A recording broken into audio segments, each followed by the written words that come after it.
Hello, good morning. Okay, hello, good morning. Hi, good morning, Yijins. How are you? Good. Good. Yeah. Happy to hear it. Thank you.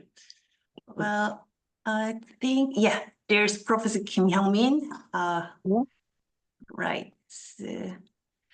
Okay, hello everyone.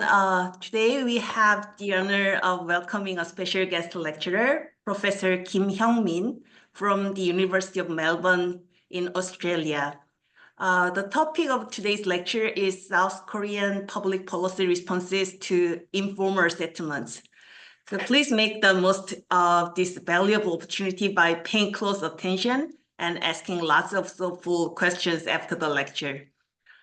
Professor Kim, you may begin when you are ready. Thank you very much, Hijin. It's very great honor to make a presentation to the Handong University and the University of Diponegoro, and it's a pretty pleasant experience to talk to these two universities. And I didn't expect such a large crowd, but I think we have pretty good number of people in this Zoom. There are 60 people. This is really nice. My name is Hyung Min Kim. I'm working at the University of Melbourne. I'm an associate professor there. My major is urban planning. I like Handong University and I love Indonesia. So when I was asked to make a presentation, and I was really excited to meet you all. Today I'm going to present about South Korean policy responses to informal settlements. Informal settlements are really emerging in many developing countries, including Indonesia. And informal settlements were the most problematic issue in the 1950s, 60s, and 70s until 1990s. So probably you can't, in South Korea, it may be difficult to find informal settlements in your ordinary life, but it was really massive scale. So I'm going to outline how those informal settlements were handled by government policy with a case study of South Korea. Then I'm going to present my own ideas about how to understand those South Korean approaches to informal settlements. I was asked to make a presentation for about 1 hour, and after that we have Q&As. So feel free to ask questions after my lecture, but please interrupt me if you have any questions in my presentation.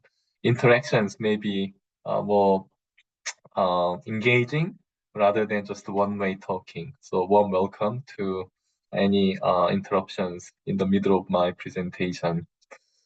So I'm going to share my screen and you will see what it is.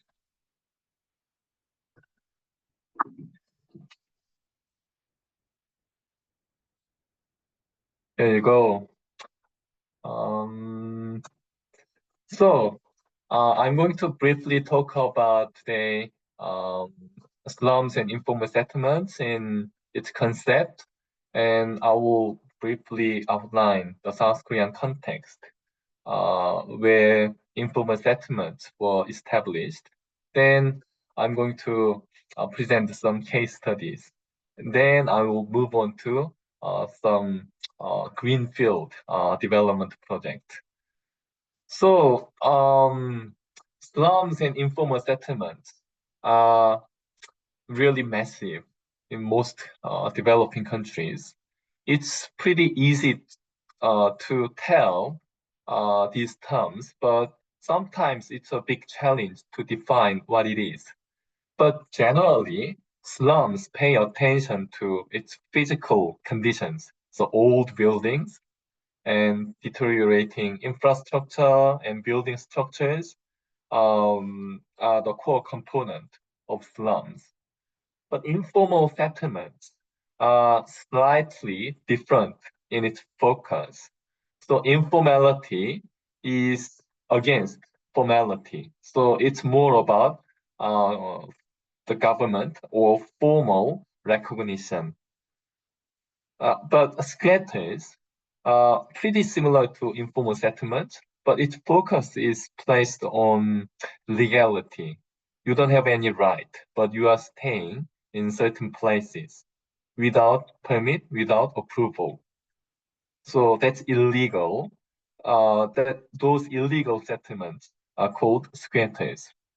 Although these terms have similarities and differences, if you map out slums, informal settlements, and squatters, probably they are spatially overlapping mostly. So squatter settlements have informality and deteriorating building structures. Almost those things are taking place concurrently. When I developed my own idea about public policy approaches to informal settlement, I came up with the term land-based solutions. To explain those land-based solutions, I just collated different discourses. The first discourse is, give me a second. First discourse is Maslow's theory of human motivation. And I believe many of you studied this theory of human motivation when you prepared for university entrance exams. And I believe many of you heard this theory here and there.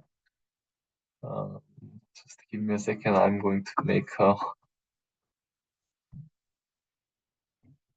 pointer, then it works better.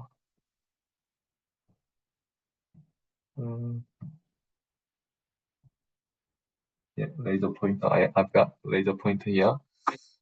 According to Maslow's theory, although this is very conventional and it was published in the 1940s, a pretty long established theory, the fundamental, very basic desire is physiological needs.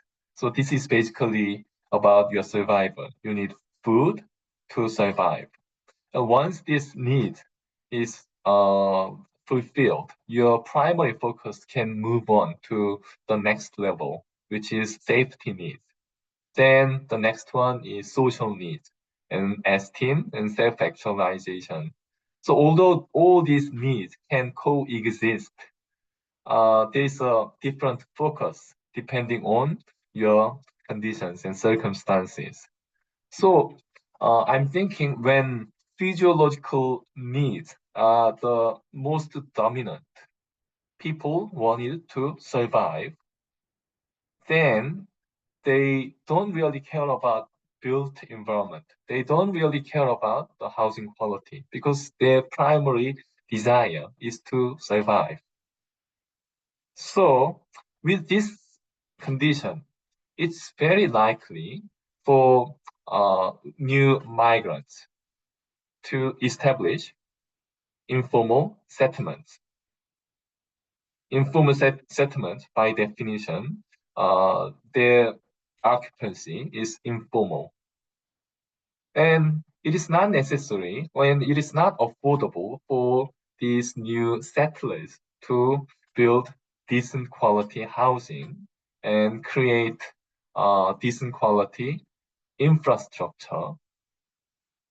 So the natural outcome is likely to be very poor building conditions, informal and illegal. And once they have passed over the physiological needs, their demand is shifting from physiological needs to safety and social needs. Nevertheless, once those informal settlements were established, it's pretty likely irreversible because they have invested into the building structure and they have established their social network and they have established their industrial network in place. So once informal settlements and slums were established, they are likely long-lasting. And this is kind of a human point of view. And I want to link this idea with the circuit of capital. According to David Harvey, the primary circuit of capital is production. Basically, people pay attention to the product that they want to produce, like manufactured items and so on. Then once the production is accumulated in capital, the secondary circuit of capital is on built environment.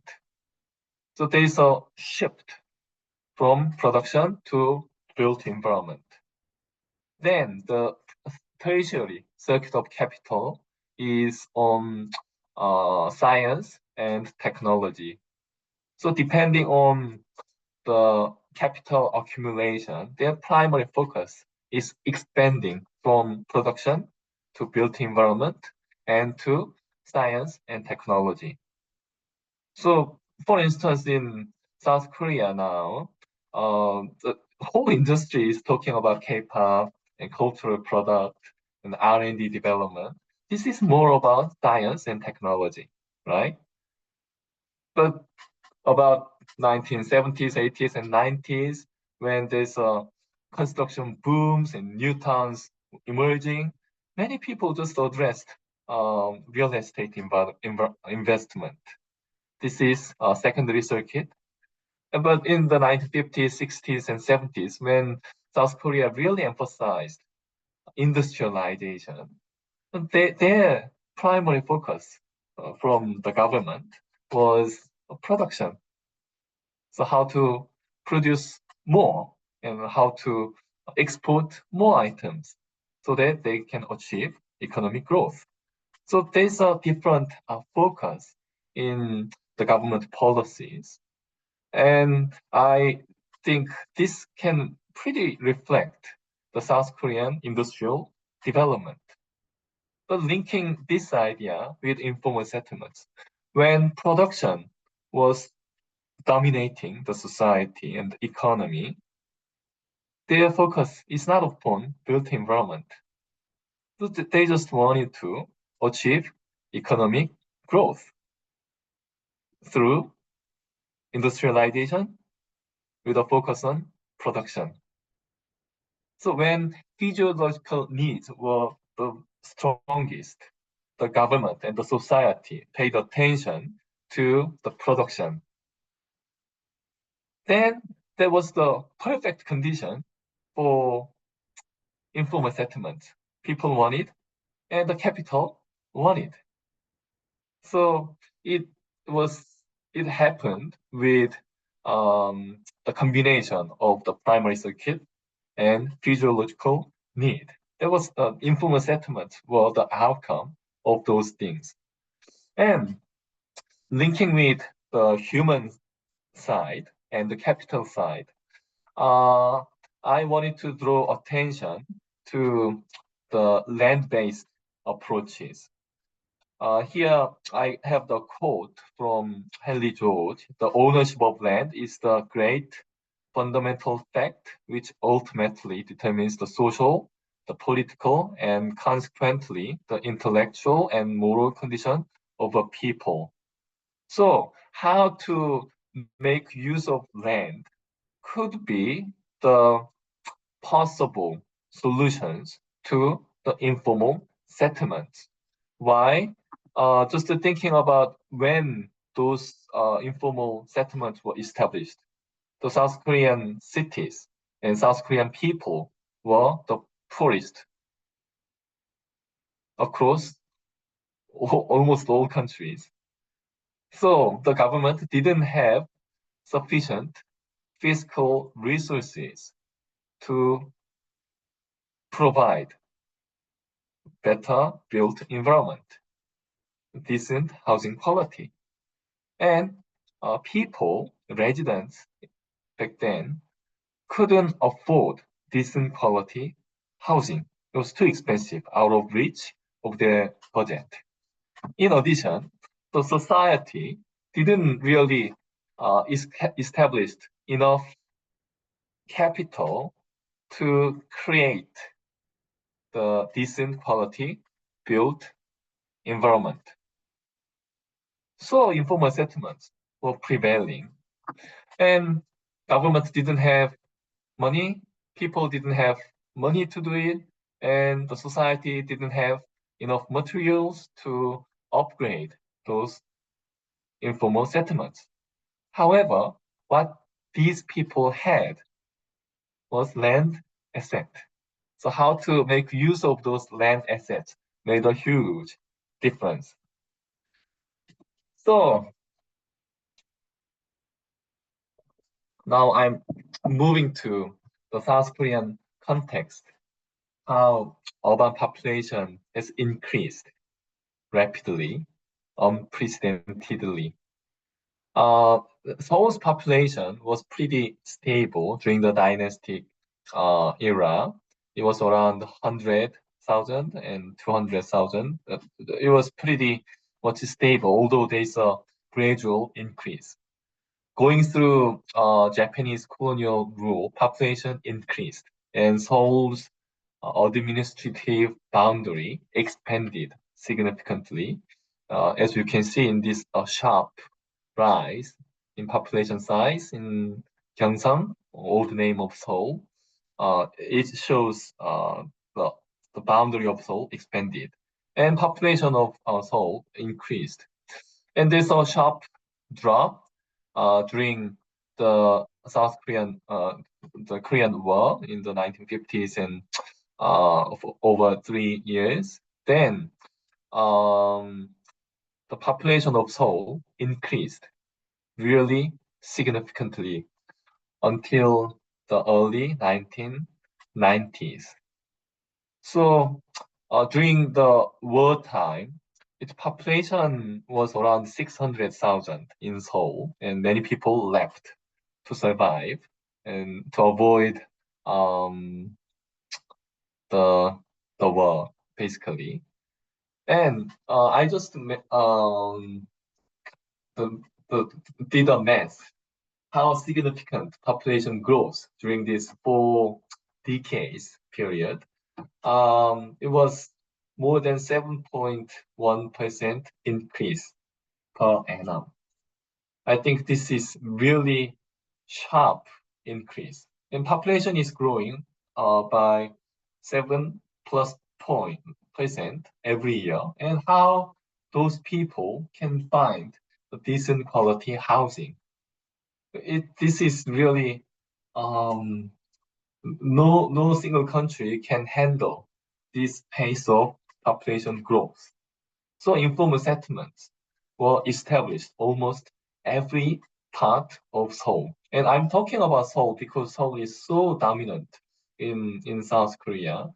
But in addition to Seoul, other larger major cities like Busan, Incheon, and other major cities experienced pretty similar patterns. They gained population growth, so informal settlements were largely established in most large cities. And I think this population change or urbanization is taking place in a number of developing countries, including Indonesia and Southeast Asian countries. And in this period, the informal settlements were the the most important planning issues, how to eradicate those informal settlements, was most important planning issue. Then Seoul's population gradually decreased. It is not about the decline of Seoul's function, but its further expansion of Seoul's areas. Administrative boundary stayed still. There was no change in the 1990s, but people moved from inner city Seoul to outer areas outside Seoul's administrative boundaries. So although population of Seoul decreased somehow, its function has spatially expanded, and this trend is still taking place. So I'm talking about the physiological need, and along this wartime, and when there's no resources for people to manage their ordinary life, they focused on survival. They looked for food and the basic job opportunities. In 1960s and 70s, industrialization was the primary focus among the government actions. So these two things didn't really pay attention to enhancement in built environment, resulting in the establishment of slums and informal settlements. So, how to understand what the government did is important, but this is my own conceptualization. I think land-based solutions were in place to handle informal settlement in South Korea. Land-based solutions have basically two major components. First one is how to define the ownership. Who owns the pieces of land makes a huge difference. And secondly, the right to profit. Who can benefit from land value escalation? And these two things can produce a lot of policy responses. Among them, I think public land ownership played a very pivotal role in providing planning and policy solutions. Land-based solutions are pretty similar to land value capture. Land value capture is a policy tool to recoup land value increases for public purpose. It could be done through taxation or levies on planning gains, such as upzoning. And thirdly, it could be done through public land asset management.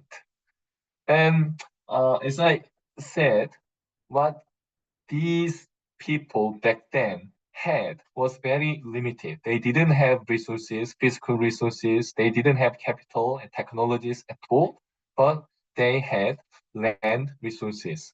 How land was used was very important implications for handling informal settlement. This is how I conceptualize the informal settlement policies.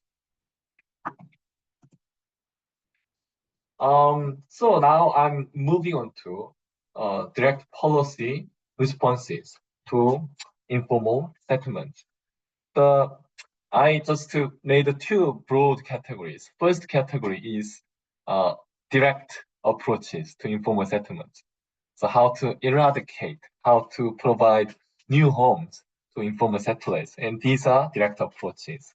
And there are indirect approaches to informal settlements. Indeed, there's no research evidence that those indirect approaches helped informal settlers.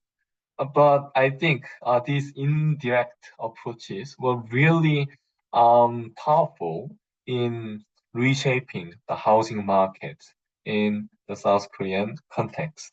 So I'm going to add that one later on, if time allows. By going through some case studies, I'm going to explain those direct approaches.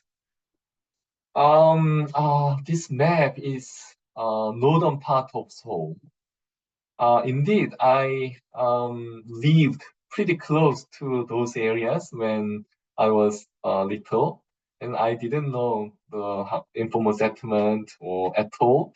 But as I studied, I found there were pretty interesting informal settlements in the northern part of Seoul.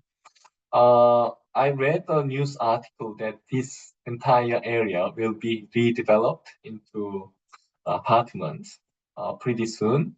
But the history of this site called Peksa Village or 104 Village is really interesting to understand how the government handled the informal settlers.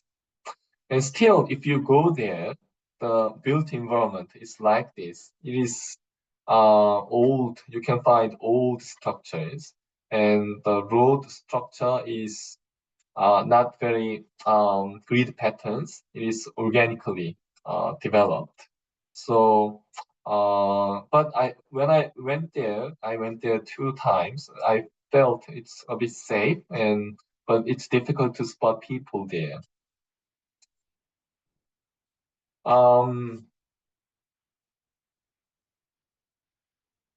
There were resettlements. This is one of the direct approaches. Inner city areas were the primary sites for informal settlements. Why? There are job opportunities and there are basic services, and water, and so on. And there were social network there, and their family members, relatives are living in central part of Seoul, so people flocked into central part. And the demand for the space was really high. So the government, if it is publicly owned, wanted to redevelop into other commercial buildings. If that's privately owned, the private landowners wanted to develop the sites, whatever they wanted. So the government made resettlement sites. So 104 village was one of the resettlements. But now that Jungge area is within Seoul, so it's very well connected here and there. But in the 1950s and 60s, it was very remoted area. So what the government did was to make the resettlements mostly publicly owned areas, such as forest, mountainside. And those are the government land. And the government people went to the informal settlements in central Seoul and asked them to leave. If they didn't leave, they used police power and sometimes informal the agent were involved. So overnight, truck came over. They loaded informal settlers into the truck, and they just moved to the resettlement site, such as 104 village, and the government gave very, very basic materials like tent. Every 4 households, you can share 1 tent, something like that. The government didn't give anything, just you can live there with those materials. But there were no water pipelines, no electricity, no paved road. And the location was pretty far from central Seoul, so it was difficult to find a job. So even if they were relocated into the resettlement site, it was difficult for these people to continue their ordinary life because they can't access their jobs and basic services were lacking. And it happened, and about 20 resettlements were established. So basically, some households were forcibly evicted without knowing where they were going. And most of those people left, but some people stayed in those resettlement sites. And I'm just thinking about this brutality, how this can happen. And people didn't want to move out, but they were forcibly evicted overnight. And some informal settlers showed their solidarity and they protested against those brutal police officers and the agent. But uh, they they really can't resist those government actions. So some households were forcibly relocated. And if there's no public land, probably they couldn't have the resettlement. And I don't agree with this brutal approach. But anyway, the public land provided buffer space for these people to temporarily live. And these people were relocated to the remote area. And in the 1980s, there was a military junta. The military government were formed, and this dictatorship-based government wanted to have favor from citizens. So what they did was to give the grant of land ownership to those informal settlers, including the 104 village. So if you're living there, how would you respond? The government wanted to give you the land ownership with very small fees, below market price. So probably you will try to find all the resources through your personal network to secure that small money to pay. Then you will have your own land. Then you can build your home there, you can live there without any fear to be further evicted. And it happened in the early 1960s. Then what happened further was the site was in the middle of forest. So the land use zoning was forest. And in addition to this natural protection zone, there was military defense zone. If the site is regulated for military defense, nothing can be done because your land use really restricted. And those restrictions were lifted. Then they had the ownership, they have the new zoning code, so they can build housing. But ironically, what happened to those people was that they didn't build decent quality housing at that location, but they sold their land ownership to the market and they moved out of informal settlements and they are moving into the nearby residential areas because they have lump sum money by selling it and they can afford decent quality housing nearby. So ironically, the grant of land ownership resulted in leaving the informal settlement. And I'm talking about two approaches. First one was resettlement, and second one is the grant of land ownership. And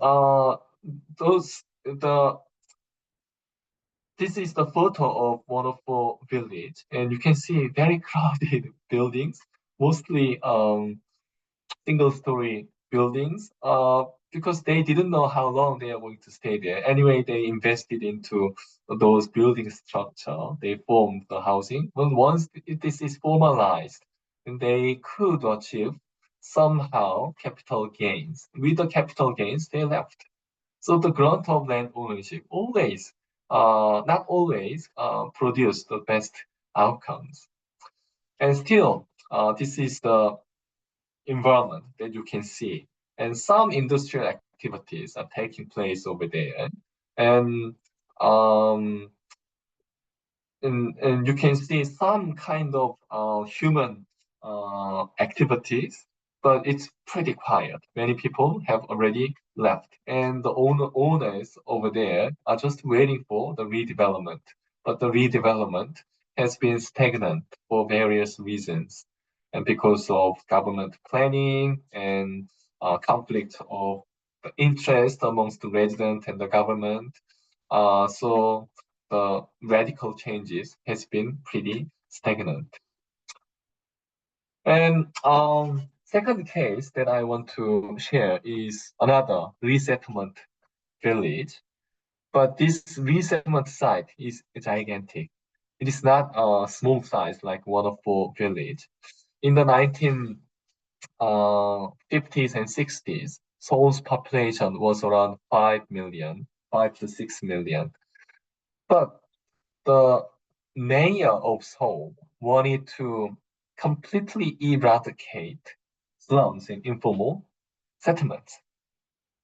So he proposed large-scale new towns as a mayor of Seoul. But ironically, his proposal is not to make the new towns within Seoul, but outside Seoul. So it is called Gwangju Resettlement Village. Gwangju is currently in Seongnam area. You can see Seongnam Industrial Park, and I believe where Seongnam is if you are South Korean.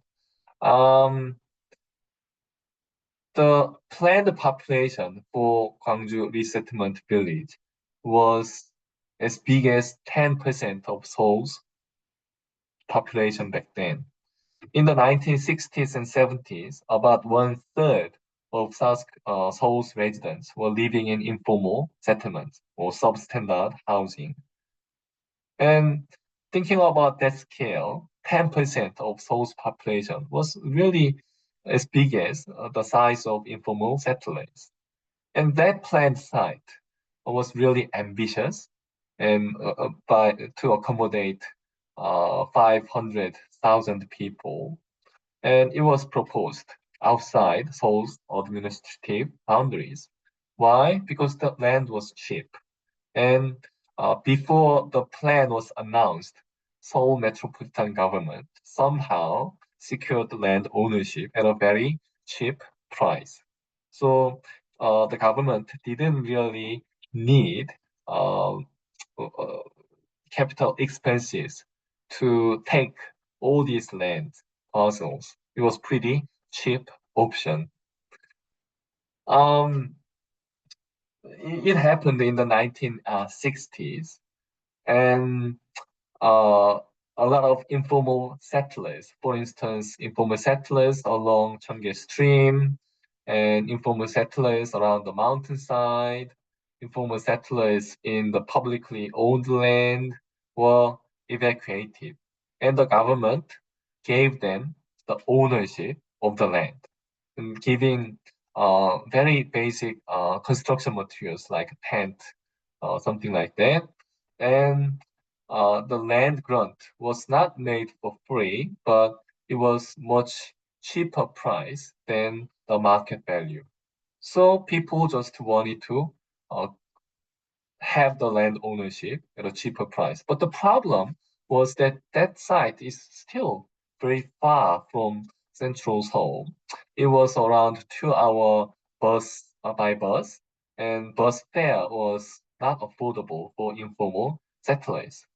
So many people moved to Gwangju area, and they decided not to stay there, and they sold their land ownership to outsiders, and they came back to central part of Seoul. But once the land was resold to outsiders, it was based on the market value. if outsiders wanted to buy the land, the Seoul metropolitan government sold the land a much higher price than the informal settlers. So there was a discrepancy in terms of um, the land sales price. So what happened on Gwangju resettlement complex was that outsiders, mostly they were investors and speculators, were not really happy because they wanted to have the land um, as same as informal settlers. And those relocated informal settlers were not really happy because they couldn't really access the job places and they didn't have basic services like water pipelines and electricity and so on. So there was a riot in the early 1970s. It was the first riot under Park Chung-hee regime. So it was it was pretty a big surprise, and it was brutally suppressed. But anyway, there was negotiation between those protesters and the Seoul metropolitan government and also central government involved. The outcome was that Seoul metropolitan government should leave, and the ownership and the management authority handed over from Seoul metropolitan government to Gyeonggi province. And the new road were constructed linking Seongnam to Seoul, and buses were further um, added onto there. Then that site has turned into ordinary new development site, nothing to do with informal settlers. Many informal settlers already left after selling their ownership. And so it failed to accommodate those informal settlers later on. Then it was an ordinary site. It was kind of the urban expansion. Frog leapfrog development site away from central part. And now I recently visited those Gwangju resettlement sites, and it was a bit different from surrounding locations. And I believe many of you are aware of Bundang and Pangyo, and they are in the same administrative boundary with Seongnam. But these Gwangju resettlement sites are a bit different from Bundang and Pangyo, although they were all new towns. And I'm just showing you how the site and where the site was located. And those yellow areas were the resettlement, Gwangju resettlement site. It was in the middle of Greenbelt, but this resettlement was established before the Greenbelt was in place. But now basically this is in the center of Greenbelt. And yeah, those areas are Gangnam areas, and Gangnam was developed. Then further new new town was developed, and Bundang and Pangyo were developed somewhere there. This is Bundang, and here the Pangyo is developed around there. So basically the Seongnam or the Gwangju resettlement site is linking Gangnam and Bundang. So it is in the middle of those major new development sites. So I think strategically, this is a very good location now, but 20 years ago, it was very remote. It didn't have any resources and access to infrastructure. But within 20 years time, the new development was approaching to this site. And even further, frog leaf development happened outside the Greenbelt. So it is kind of linking all the development from the central Seoul through Gangnam and up to Bundang and Pangyo. It can be connected to Suwon and the southern directions, which is the major development axis in South Korea. So in that sense, it's like a 20-year experience to be mature as an industrial park and kind of a decent residential site. It took like 2 decades. Case number 3 is about citizen apartment, low-cost apartment for sales. The Seoul mayor, as I said, was eager to do something for informal settlement. So he eradicated informal settlement on publicly owned land. Then he decided to build high-rise apartments for those informal settlers. And those settlers had priority to come back to a high-rise apartment. So it is not for free for Seoul metropolitan government, but it included capital expenses.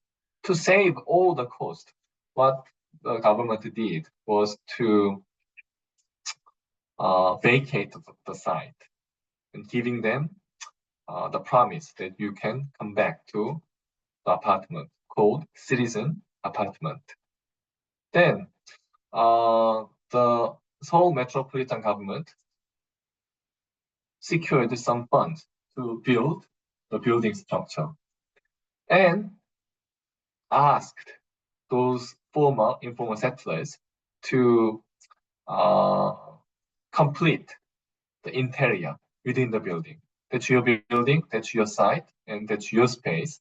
So you can finalize internal design. So only structure was provided by the Seoul metropolitan government to save the construction cost. The rest was upon the new informal settlers.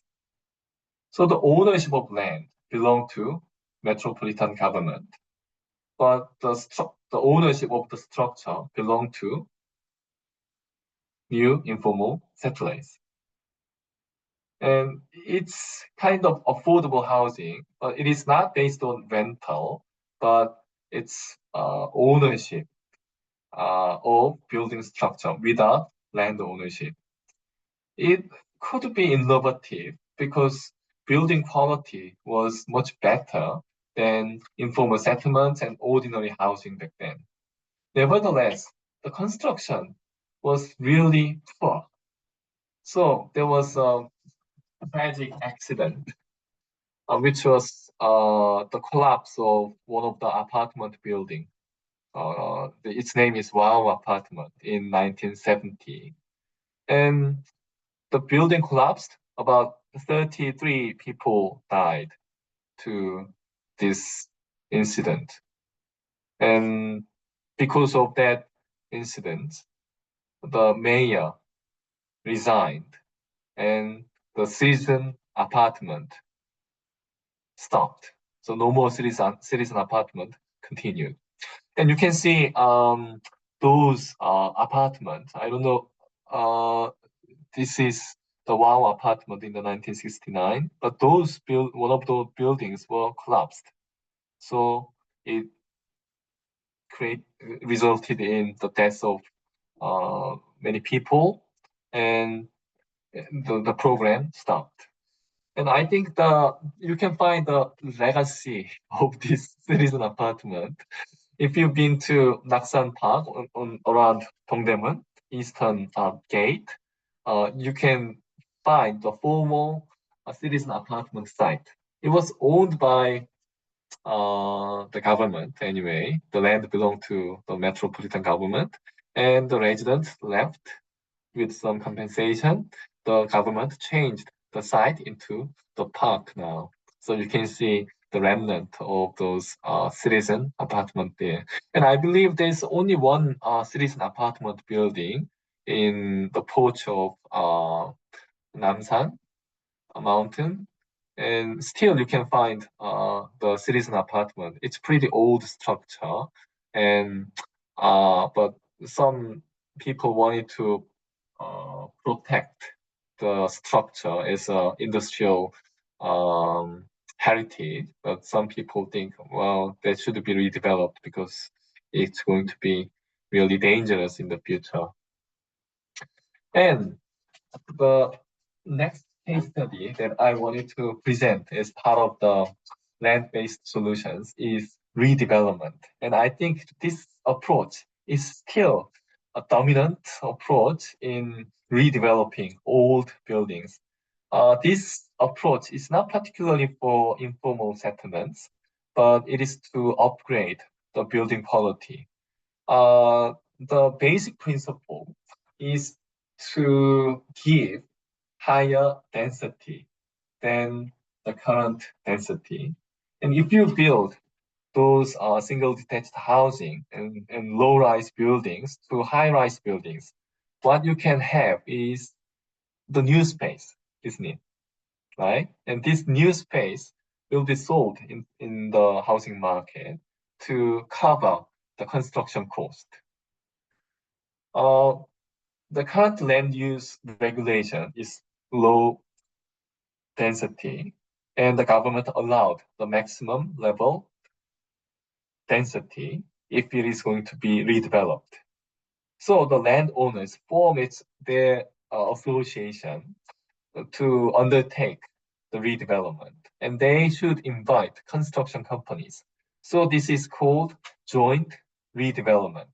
Before joint redevelopment, there were a lot of approaches to redevelop those deteriorating building structure, but mostly they failed. They didn't really attract attention from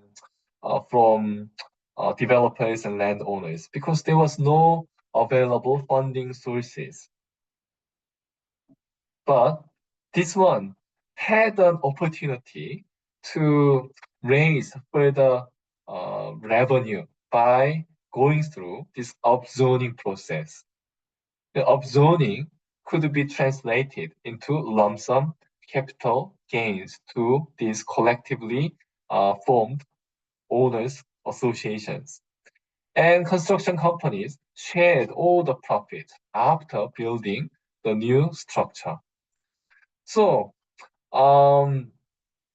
this approach was really powerful in reshaping Seoul's landscape. It's implemented in Seoul and major cities, and it started in the early 1980s. And this is how the old buildings, including informal and substandard housing, were reshaped by using the planning gains. The planning gains increased land value significantly, and those land values were used to demolish and reconstruct the old building structure. By doing so, landowners should give up some portion of their land ownership. For instance, they had like 50 square meter land ownership, but they have to give up. And they now have like 20, 30 square meters. It's a smaller portion with strata title, but anyway, they financially gained. And by undertaking this redevelopment, construction companies also made a profit because this is basically a profit sharing approach by selling those added building structure. And there were indirect approaches which happened in peri-urban areas. You can see these old Seoul site visibly with city walls. The city walls showed the old town of Seoul. The city has been expanded further and further, but how to develop those peri-urban areas were very important. The massive housing redevelopment happened in in Gangnam in 1960s to construct highways linking Seoul to Busan. And it was done through land readjustment. Because time is running out, I can't go over the details of land readjustment, but basically, it was to make use of private land ownership by giving infrastructure.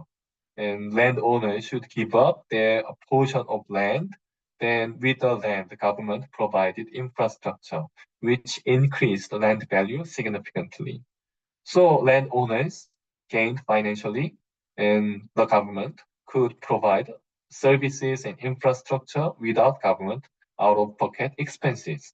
So it was developed Gangnam area. And further, the government realized this is really profitable option for the government to do the urban development. So the government changed its approach from land readjustment to building new towns. The new towns were developed further outside of Seoul and the peripheral areas of Seoul. The government basically purchased the land at agricultural value, which is reasonable for the government point of view. Then government added infrastructure and services, road, pipelines, and so on. Then once land is ready for the new development, the government sold the site to the construction companies at the market value. If government wanted to include social housing and affordable housing, some subsidies, discounted rate were applied when they sold to construction companies. It happened further outside. And these have nothing to do with informal settlement, but informal settlement in Central Seoul found the new residential sites outside the Central Seoul. So they moved out of Central Seoul to further peripheries. So the demand for the informal settlement decreased significantly because of the new residential development in Gangnam and further afield. So I'd like to go through this conclusion. Direct approaches included brutal actions such as forcible eviction, and indirect approaches happen at a very, very large scale through and including housing construction. And understanding the development phase and human desire and capital accumulation gives us a pretty good ideas about how and why the informal settlements were formed and what should be done, what was done to handle those informal settlements. Firstly, how to fund infrastructure is very important as we go through all these cases. And secondly, how to secure land is also very important. But publicly owned land played a very essential and important role. And how to include non-property owners is also very important. In the South Korean context, this was really problematic, and South Korean policy failed to include non-land owners because it was costly, and these non-land owners didn't have any right to stay there. So South Korean approach was exclusionary, exclusive approach, not inclusive. But nevertheless, public landowners provided some kind of benefit for those informal settlers, as seen in citizen apartment and resettlement site. Anyway, public land were given to those people so that they could temporarily stay there at least. So informal settlement is not simply about housing quality, building structure. It should be combined with land and infrastructure. So these three things should go together: land, infrastructure, and building structure. Once these three things go together, the informal settlement could be much enhanced. This is what I wanted to share, and I'm happy to take any questions and comments. Thank you for your attention. Okay, thank you so much.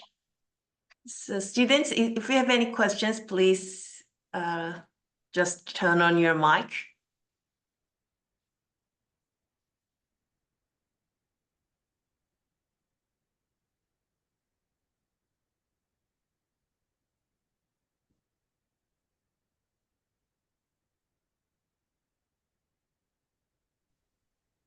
I have a question.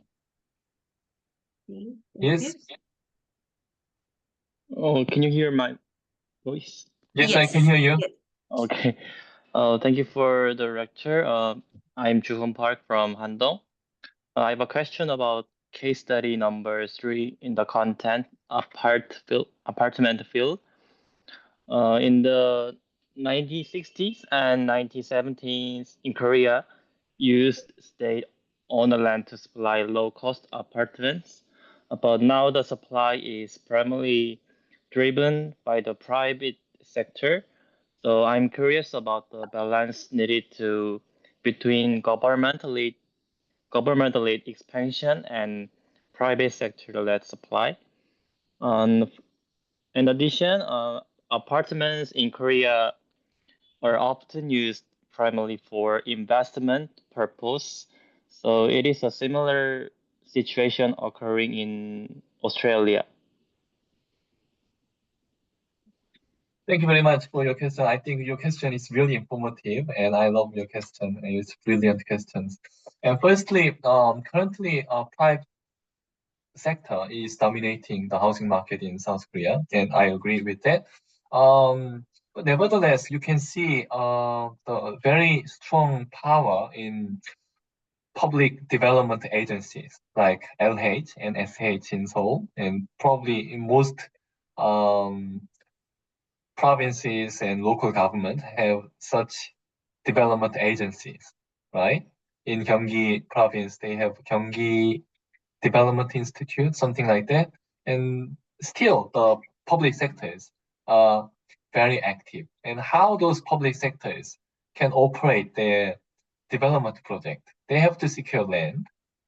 And it could be done through compulsory land acquisition, or they already have some pieces of ownership. Then they can make use of those things for their development. And secondly, the public sectors lose because Seoul, for instance, in Seoul, Seoul metropolitan government is losing its public ownership because almost all areas were already developed. But once the land is owned by the public sectors, it's much easier to do something beneficial. For instance, in Yongsan area, and I don't know, you know the history of Yongsan. Yongsan, currently there's a very large-scale new development is taking place, where the former workshop site.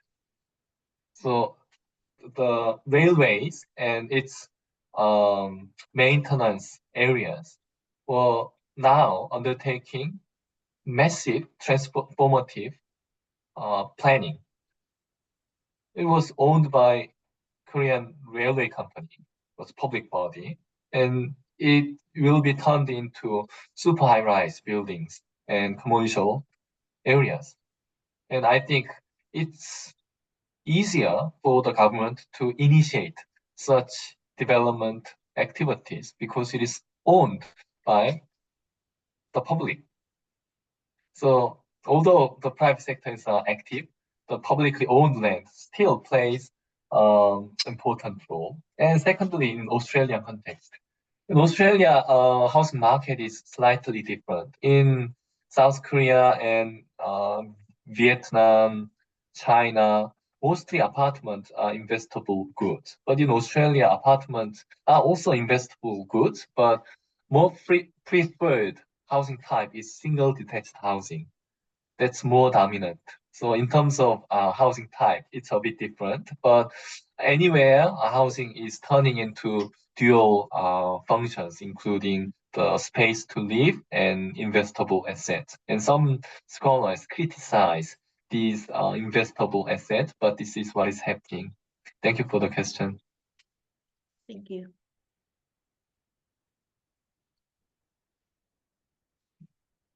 Okay. Any other questions?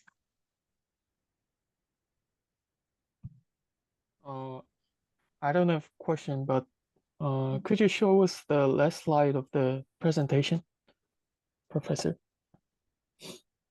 Which part? I'm going to share it again if you like.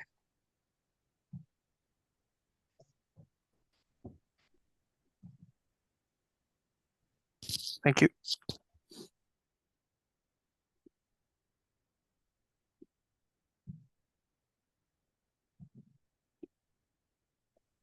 Is there any question? I mean, Songchan, so why do you want to share the last part?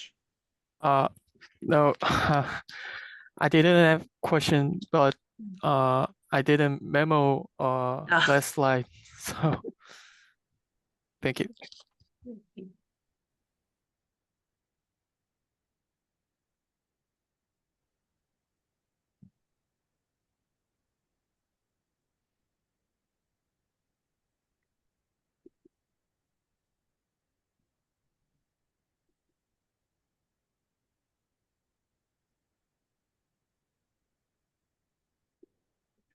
Do you have any student from University of Diponegoro, so Indonesian University? And do you have any comments or student questions? Well, I I would like to introduce Professor Wiwi Wanderi from Diponegoro University. So, yeah. Thank you, and thank you also for the lecture, Professor. And yeah, I think the informal settlement is very relevant issue for us also in Indonesia, and I hope during the Handong students visit, they will also learn something about informality in our urban area, specifically in Semarang. Thank you anyway. Hope we can meet in person someday in the future, yeah, Prof. Kim. That'd be great. Thank you very much. Very nice to meet you today. And I just shared my presentation slide through chat, and feel free to use it for your own study. Thank you so much. Thank you.